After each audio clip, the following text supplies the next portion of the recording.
All the time. When your SA nodes don't work. And what else? Your AV nodes. When both the SA and the AV nodes don't work, then you need the pacemaker. If the SA node doesn't work, the AV can take over. But if both don't work, then you need a pacemaker. So if SA doesn't work, AV can take over. Right.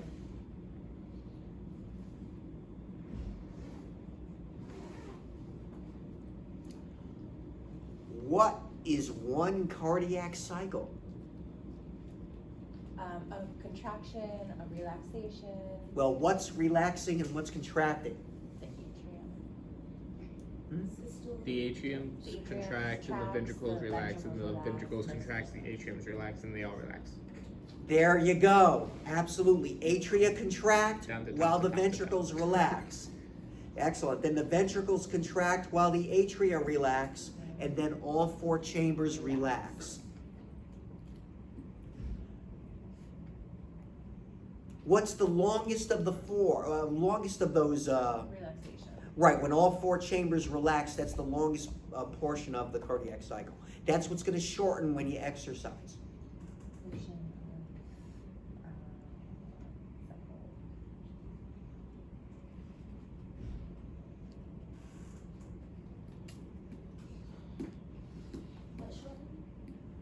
The phase when all four chambers relax, that time frame shortens.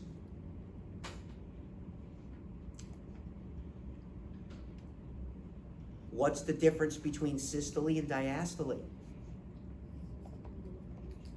Systole is contraction, very good, and diastole is relaxation. It's chillaxing. Chillaxing. Chillaxing, right?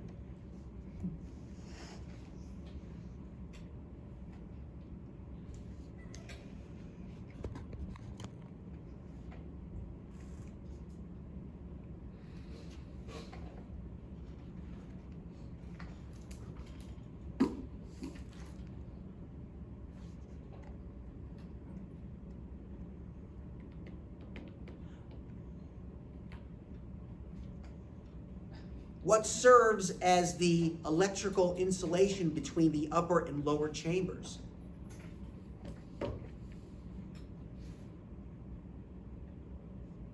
Wait, what was the question again? What serves as the electrical insulation between your upper and lower chambers?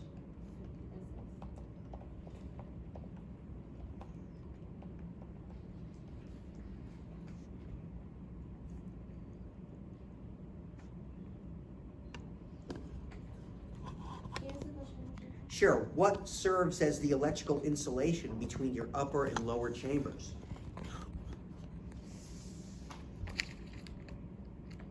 Is that a cardiac? Remember the fibrous skeleton? That's what it does. It's the fibrous skeleton. It's also a place where the myocardial fibers can actually insert, and also it also serves to support all your valves. But The fibrous. it's somewhere in your PowerPoint. Fibrous skeleton. What's the only area where that impulse will transfer from the upper to lower chambers? Can you repeat that question? Where is the only place where the electrical impulse will transfer from the upper to the lower chambers?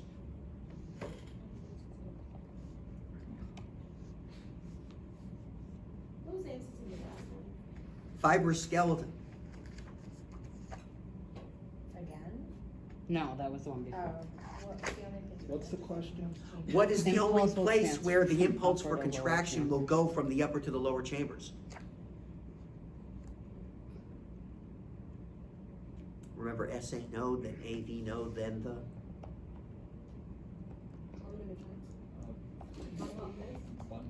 bundle of His or AV bundle. Yay, very good.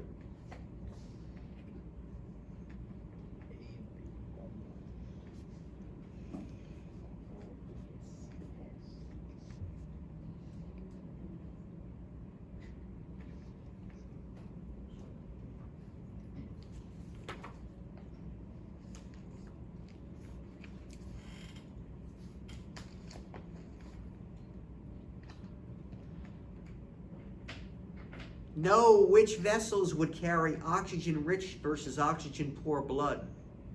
Arteries, the pulmonary, like that. Mm-hmm. I mean, systemic, it's basically it's arteries, oxygen-rich, veins, oxygen-poor, and then pulmonary system is reversed. So what kind of question would it be? What vessels? Right. I might throw 4 or 5 vessels down there and say which one carries oxygenated blood, which one carries deoxygenated. So arteries carry, In the systemic system, arteries have oxygenated blood, but veins have deoxygenated. In the pulmonary system, it is reversed.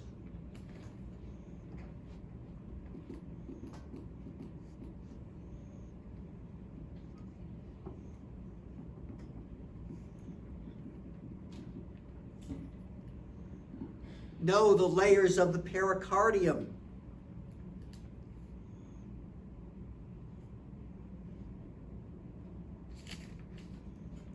Know the walls of the heart. What's another name for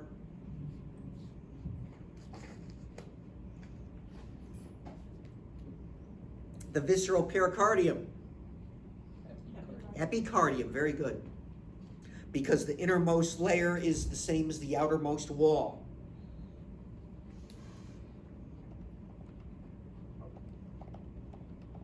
It's visceral pericardium is the same as epicardium. Yes.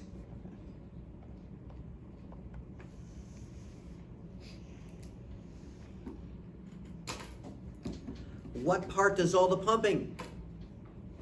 Ventricles.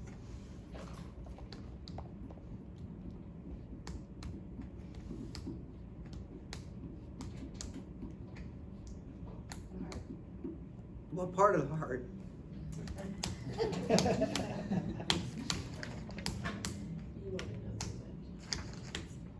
I know. That's gonna spread the impulse for contraction, but who's gonna do the work? Left ventricle. Well, the left ventricle is the strongest ventricle, but what layer of the heart does the pumping? Oh, Myocardium. The muscle itself. I said the papillary muscle. Well, but that's only part of the, You gotta be specific. yeah. What part of the heart, what layer actually comes in contact with the blood in the 4 chambers? Endocardium. Endo within.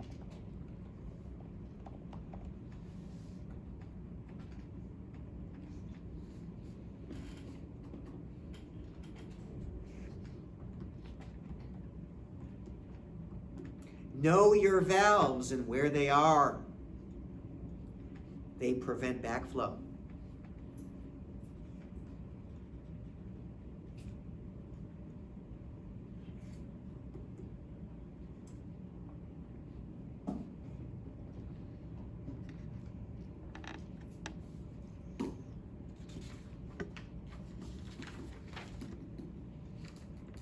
Know the order of your cardiac conduction system.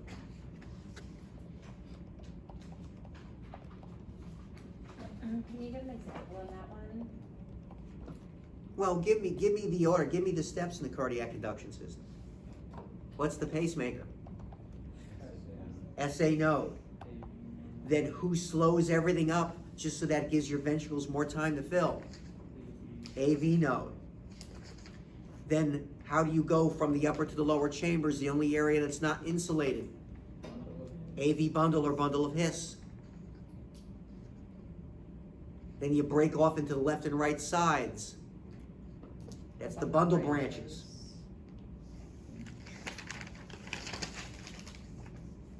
And then from the bundle branches, you go to the Purkinje fibers. Yay.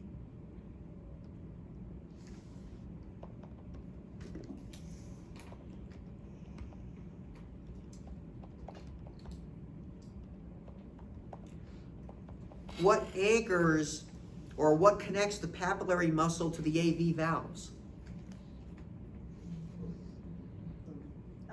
The bundle. Chordae tendineae. They said that. Oh, okay. Very good. Chordae tendineae. So what Okay, but connects? don't they, the top of them start on the tricuspid and the bicuspid? Don't they attach to them too? Cause that's what I was listening to The bottom of the cusps attach to the chordae tendineae, and then chordae tendineae go into the papillary muscle. So when the papillary muscle contracts, now you pick up the slack in the chordae tendineae, and they tug on those flaps and keep them closed, so that when the heart contracts, those valves don't fly open and blood doesn't go in the wrong direction. That's exactly what I heard, I just forgot a part. So what Oh, connects the okay. papillary muscles to what? So the chordae tendineae connect the papillary muscle to the AV valves. Okay.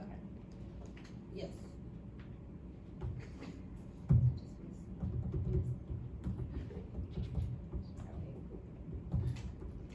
No, like the back of your hand, the proper flow of blood through the heart.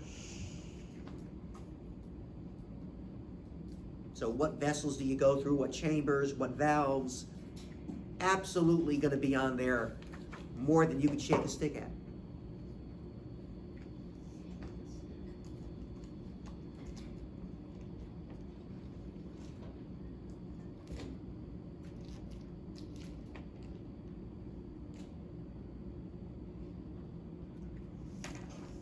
What causes the plateau in your action potential with cardiac muscle fibers?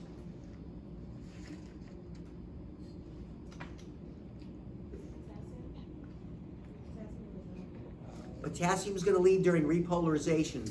The plateau phase, calcium channels open.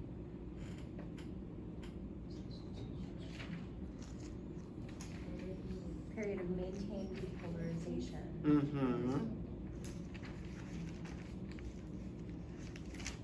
So there's an even exchange of sodium and calcium. Charge-wise, it's slow calcium channels. Remember, because calcium has a +2 charge, but your sodium-potassium pump is always kicking out 2 sodiums. So you want to bring in 1 calcium for every 2 sodiums that leaves, and then you even out with that plateau phase for a while before repolarization finally takes you all the way back to your at start. So that's the plateau. So some calcium in causes the plateau. Is that right? Somehow. Some calcium in. Slow calcium channels, allowing it in.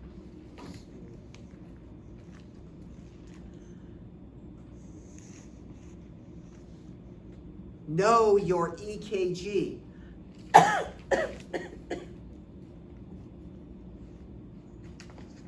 What does the P wave represent?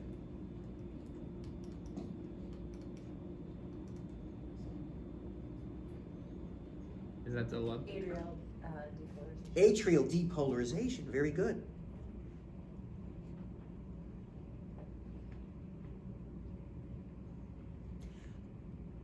So, I always said that on the heels of depolarization, you see,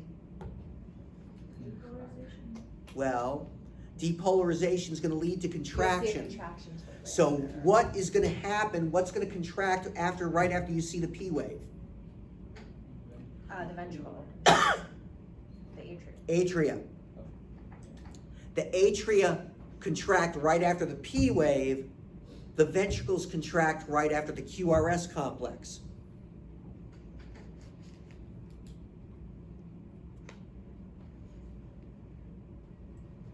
So is the QRS the atria contracting?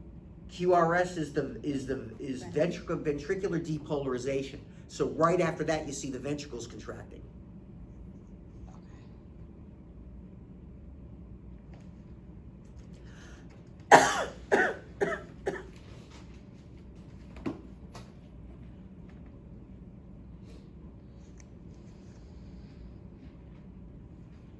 What electrolyte is really moving where when you depolarize?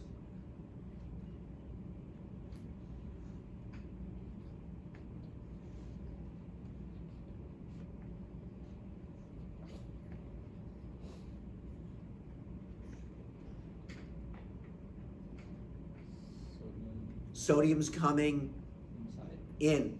Sodium comes in when you depolarize. Who leaves when I finally repolarize? Potassium. Very good.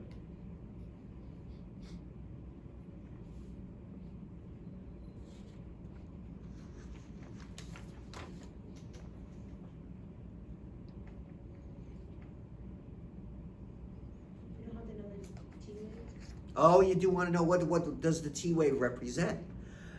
Ventricular Yes, ventricular repolarization.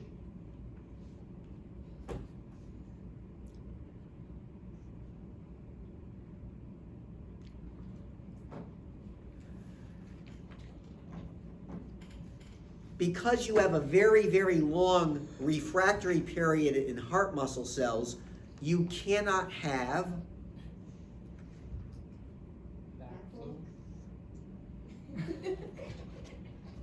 nice try. Cause he says it, you say it so much. No, valves prevent backflow. But because I have a long refractory period that prevents, Is that all the blood leaving? Blood to enter back in. Relaxation. tetanus, which is a sustained contraction. You're not gonna see the heart contract and just hold that contraction, because that would kill you.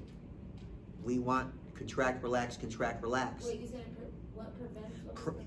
The long refractory period prevents a sustained contraction, which is tetanus.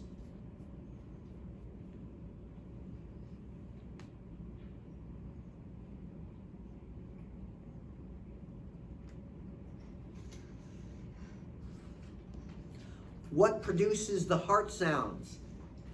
The blood flow through the valves.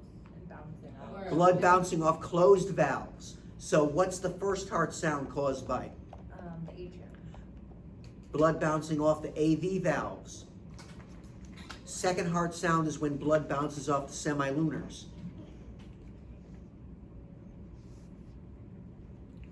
First one is Oh, yeah, AV. blood The AV pressure doesn't valves. get the AV valves. Yep. What was the second sound again? Bouncing off the blood bouncing off the closed semilunar valves.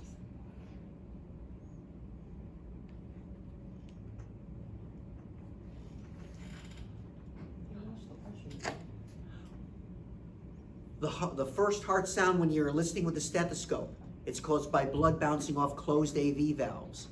The second heart sound is caused when blood bounces off the closed semilunars. What are the AV valves? What's the other name for them? Bivalves? Huh? Mitral. Mitral is on the left side, is, what's the other name for it? It's got three names. Bicuspid. And then on the right side, tricuspid. What about the semilunars? What's the left semilunar valve? Left semilunar is aortic. Right semilunar is pulmonary. You definitely want to know that. Aortic. And then right semilunar. Is pulmonary.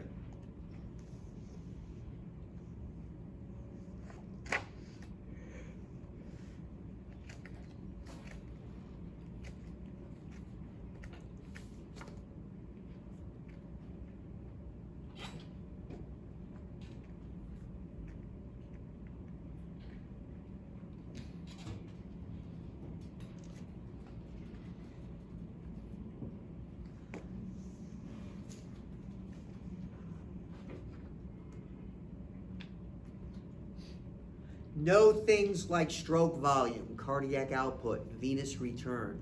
Be able to define them.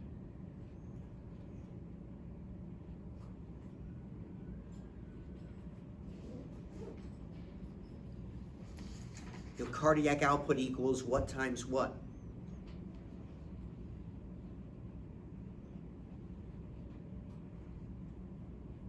Not all at once. I didn't know this. If you were cardiac output, you would equal Heart rate. And the stroke volume. times stroke volume. Very good. Yes. Excellent. So cardiac output equals heart rate times stroke volume.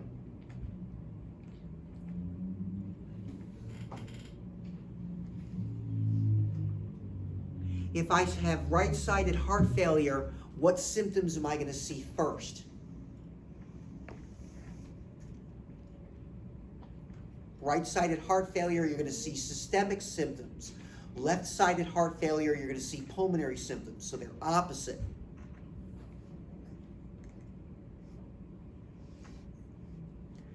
So if I have right-sided heart failure, I'm going to see issues with systemic symptoms. If I have left-sided heart failure, I'm gonna see pulmonary symptoms like shortness of breath. That makes, oh, so it's vice versa? It's vice versa, Right. until it gets so bad that you see symptoms all over the place. Which will eventually happen because everything's a merry-go-round.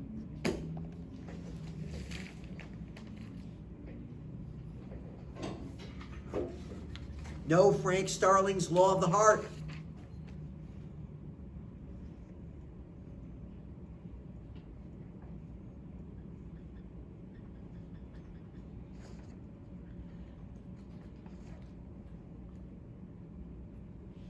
What is end systolic volume? The end of the contraction. That's the amount of blood left in the ventricle after it's contracted. And systole is contraction, so that's what's left in the ventricle after it's contracted. And diastolic volume is what's left in the ventricle after it's finished its relaxation phase. So when is the ventricle, so to speak, topped off? And diastolic. End diastolic volume. That's when it's at its fullest. So end diastolic is what again? That's the amount of blood in the ventricle at the end of its relaxation phase.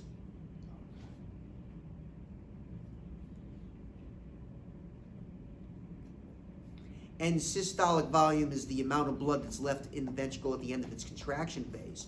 What's the amount that leaves with every contraction?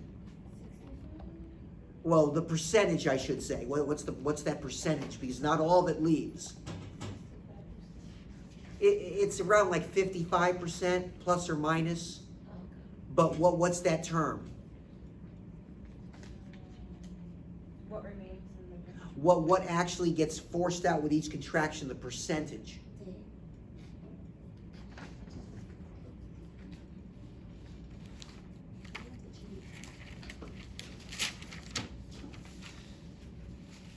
Ventricle's about 70% full at end of relaxation period. That's not what you're asking. Then it contracts and a certain percentage leaves. So what's the term for that percentage that leaves?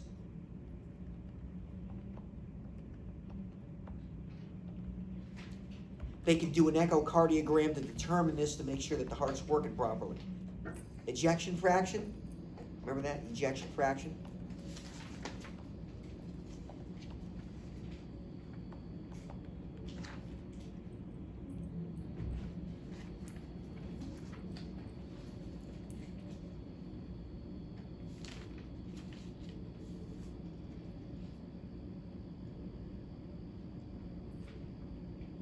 So it's not the same as that ventricular ejection. Is it Ventricular ejection just talks about the blood that's leaving when the ventricle contracts, but the ejection fraction is the percentage that leaves relative to the percentage that stays. How's that? Okay. Huh?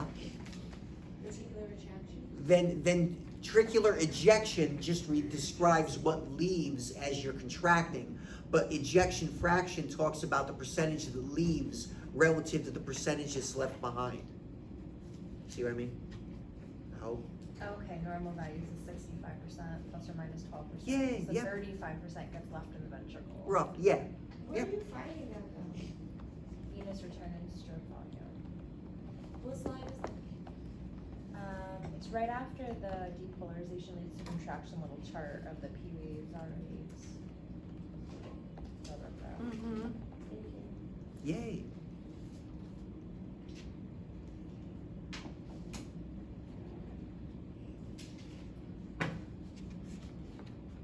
Understand what happens with varicose veins.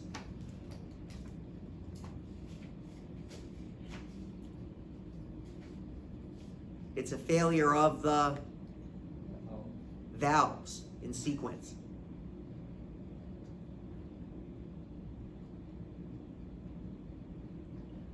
And they're dangerous, right? The superficial ones, it's more cosmetic. It's the deep, if you have deep varicose veins, that's serious. Because you usually don't get that problem because the skeletal muscles will surround the veins and help milk them, and that should prevent varicose veins from developing there. But if they do, it's a really bad situation. If you have deep ones, would you know? By the time you know, you could be starting to throw clots and whatnot, which is a bad thing. So, not Is good. that where you would get deep vein thrombosis? If have You that? could, yeah, DVTs, yeah. Know the walls of your vessels, tunica media, tunica interna, tunica externa. Those are good.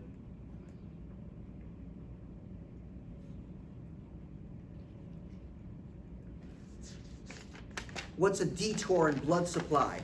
That general name. Starts with A. Yes, starts with A. Anastomoses. Yeah, there you go.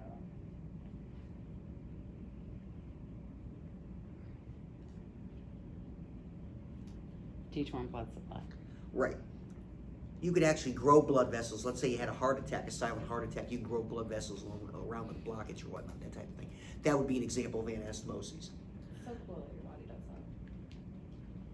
If it's minor enough, it does that, right? If you, as long as you have enough heart muscle to keep you going, then yeah, you can do that. And yeah. Remember the pie chart? Where do you find most of the blood at any one time, typically, if you're at rest?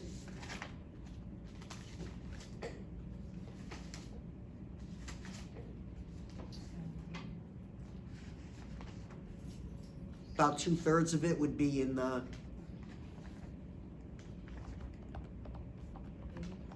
veins, the venous side.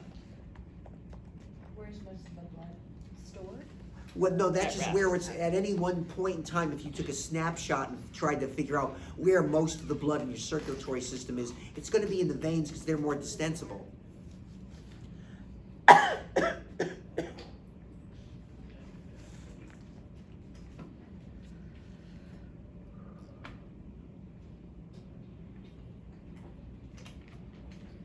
What's the name of the vessels that actually serve? Let's say you have a vessel that's so big it needs its own blood vessels to enter it to give it a blood supply. What's that called? Like the aorta, it's so big and thick, it needs its own blood vessels that actually travel within the layers of that vessel to help feed it. That's not the capillaries, right? The capillaries. Well, it'll eventually break up into capillaries, but the vessels that actually feed the large vessels themselves because they're so big that the fusion's not sufficient for them to get their goodies. Vasa vasorum. That's the answer. What is it? Vasa vasorum. I remember seeing it. Aha. VASA, and then second word VASORUM. I mean, I know it was like. 220.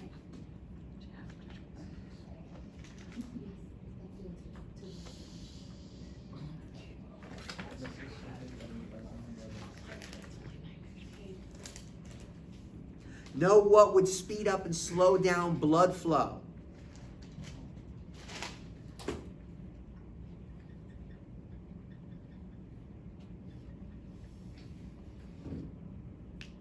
When am I more likely to form a clot? If the blood flow speeds up or slows down? Slow. Slows down.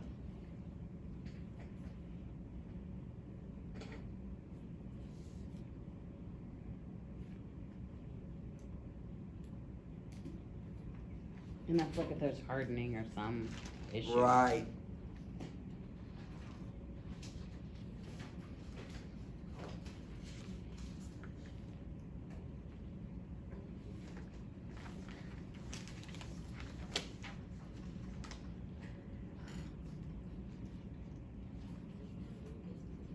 Where's your vasomotor center?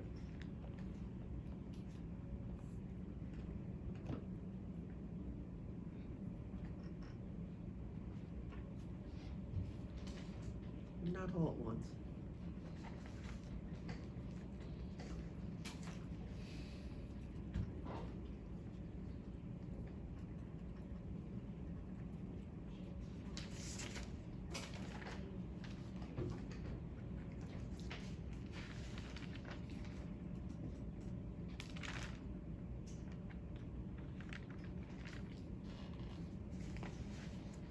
If you were a vasomotor center, where would you be?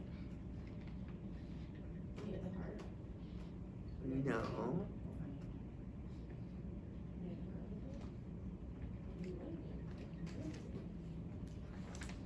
If I was a vasomotor center, huh?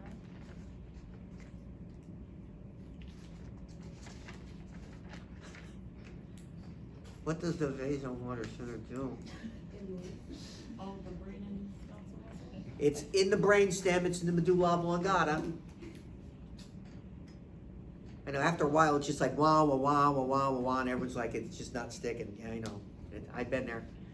Like today's lab at Sacred Heart was like, oh my gosh.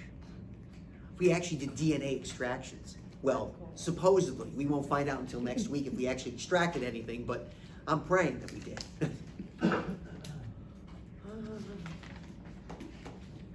They're not graded on failure, right? Or I'm just about ready to give everyone A's just for, not stoning me.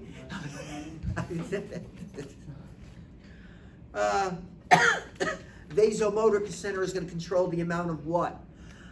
You never told us where it was. It's in the brainstem, the medulla oblongata.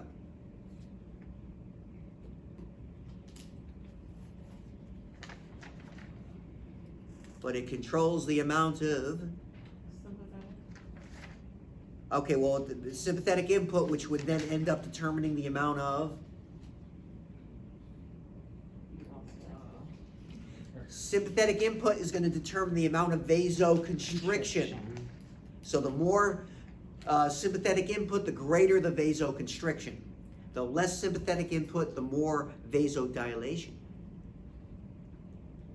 Less sympathetic input Correct. has. If Repeat that one more time. Yeah. more sympathetic input, the greater the vasoconstriction. The less the sympathetic input, now you've got more vasodilation.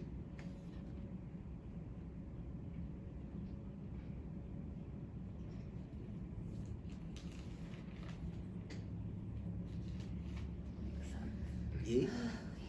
Yay. Yes.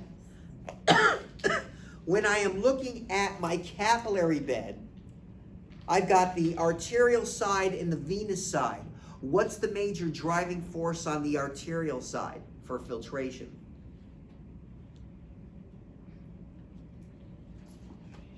On what side? I'm on the arterial side. What's driving filtration?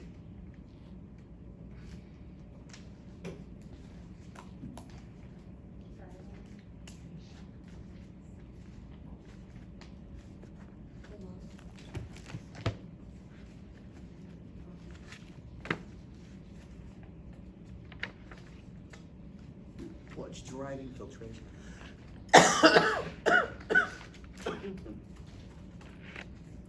I've been good. I've been trying to lay off the cough drops. Now it's catching up. Fashion from the sugar. I know.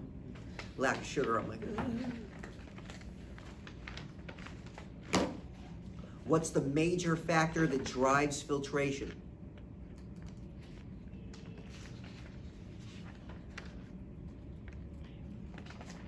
I'm gonna be so mad.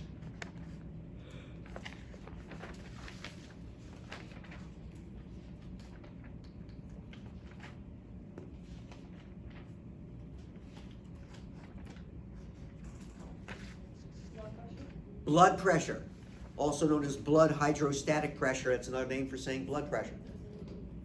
So blood pressure drives filtration. What's driving reabsorption at the opposite end, at the venous end?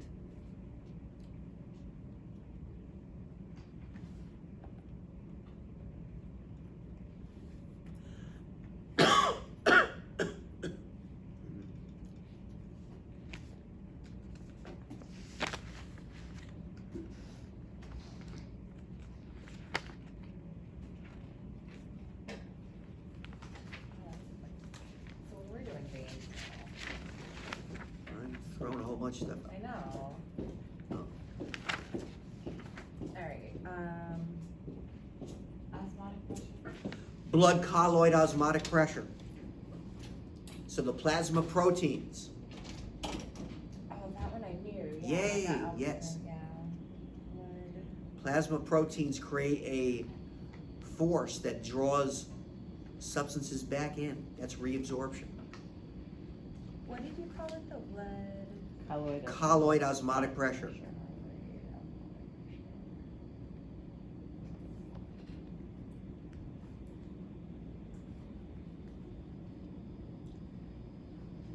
Can hypertension lead to edema?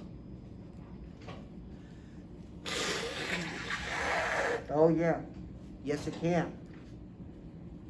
Increasing blood pressure, you're gonna force more fluid out at the arterial end of your capillary. So you might force out more than can be reabsorbed.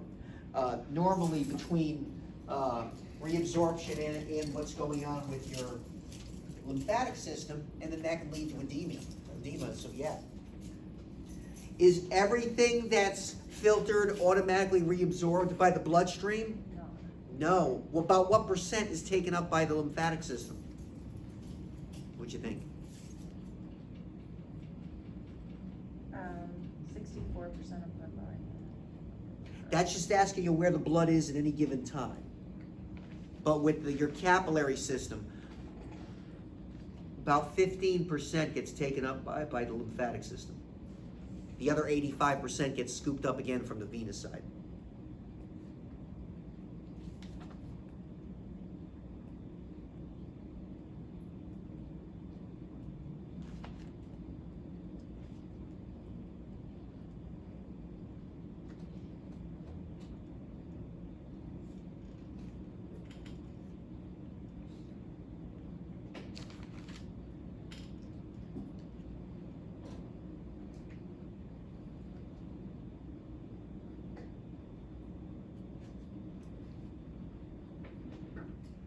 No shock. There's going to be several questions on shock.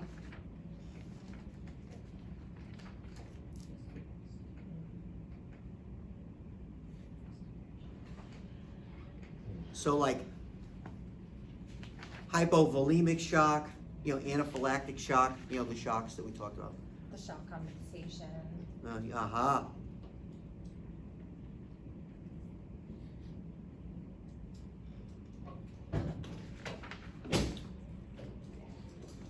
Okay, the different kinds of shocks. Uh-huh. Now, anaphylactic shock leads to massive what? Vasodilation. Vasodilation. Does that help venous return?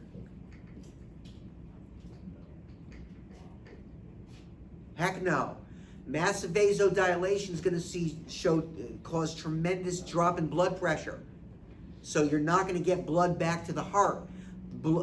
By reducing venous return that much, you're eliminating the stimulus that the heart needs to continue contracting. That's why it'll just stop.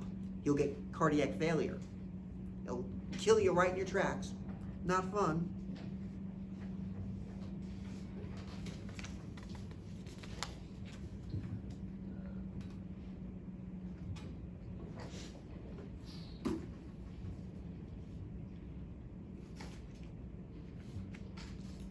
No portal systems, 2 capillary beds in sequence.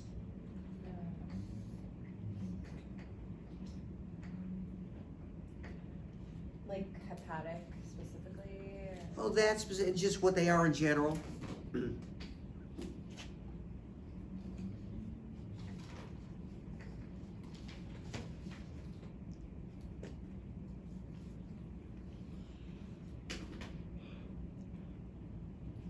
Know your types of capillaries. Continuous, fenestrated sinusoids.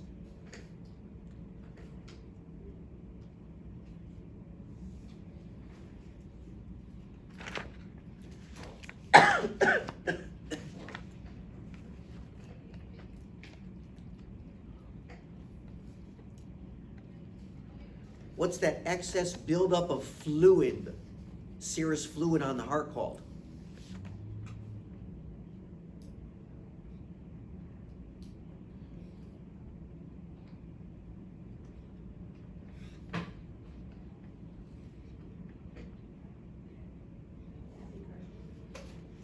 Well, it's gonna be found between the serous and parietal pericardium, but that excess of fluid that builds up and that puts pressure on the heart makes it hard for it to Cardiac contract. tamponade. Yep, cardiac tamponade, yep.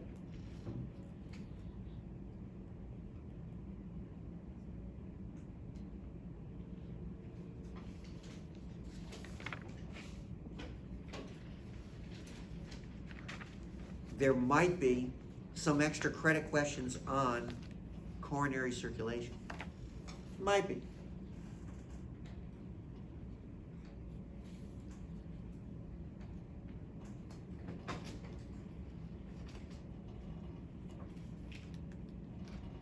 Know the difference between elastic and muscular arteries.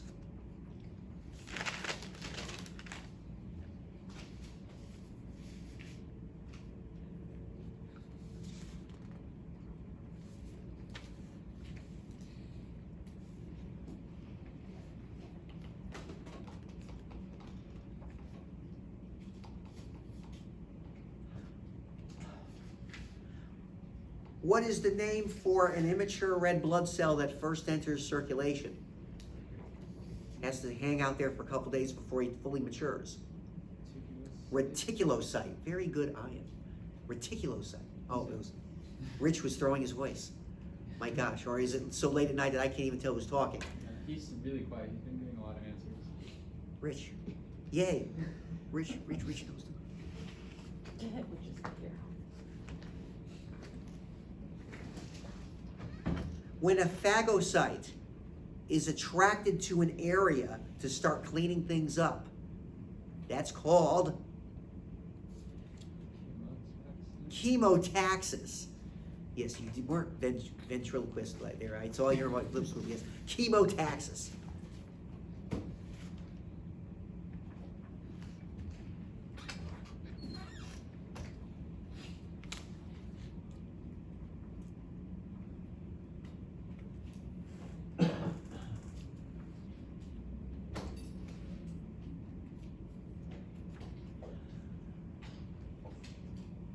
Know those various mechanisms that we use in order to help blood flow through veins. You know, for example, valves, skeletal muscle pump, respiratory pump.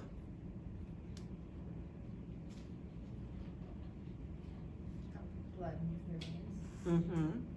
Mm-hmm. Mm-hmm. Mm-hmm.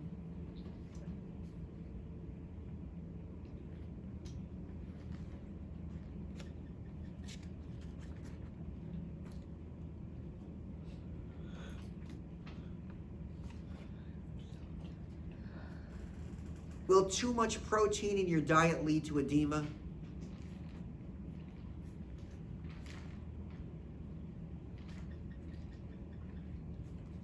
No. No. Too little will, but not too much. Because you need protein to make plasma proteins, which exert the osmotic pressure. What's the most common osmotic protein or plasma protein? Albumin. Yay.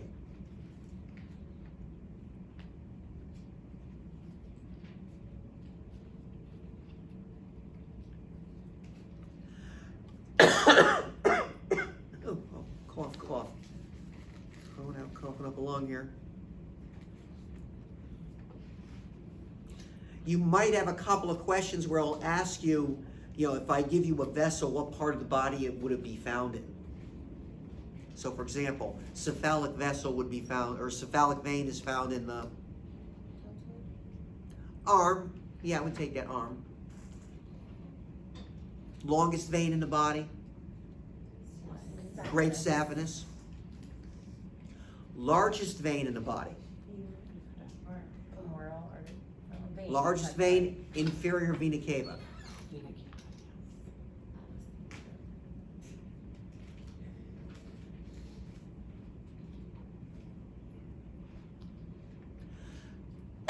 Would it be the strongest vein? Is that what you said? No, largest. Largest. Largest longest. versus longest. What was the other one? Longest is the great saphenous. Longest and largest. What else did you say? What's that? And cephalic vessel. I just, Oh. where would it be? It'd be arm, forearm. Basilic, same thing. What's the longest one? Longest is great saphenous.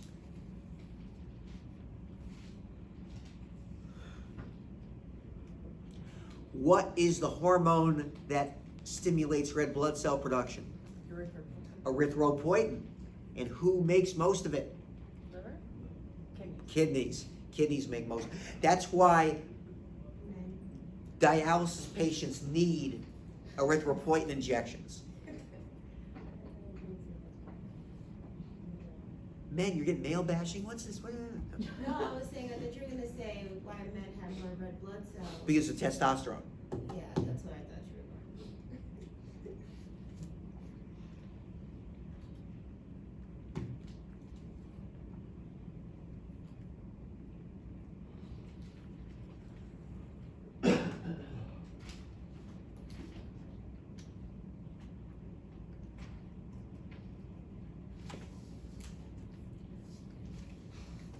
Does coagulation end with a platelet plug? No. No. No, it ends with a fiber. clot, ends with a fibrin clot. Platelet plug is gonna be what works if the injury is small enough that you don't need a clot. But if it's really large enough, then you have to go from platelet plug to clot. Yay. Chapter All right. 20. That's good. Yay. I think we could call it a night. Oh, thank you. Oh my gosh.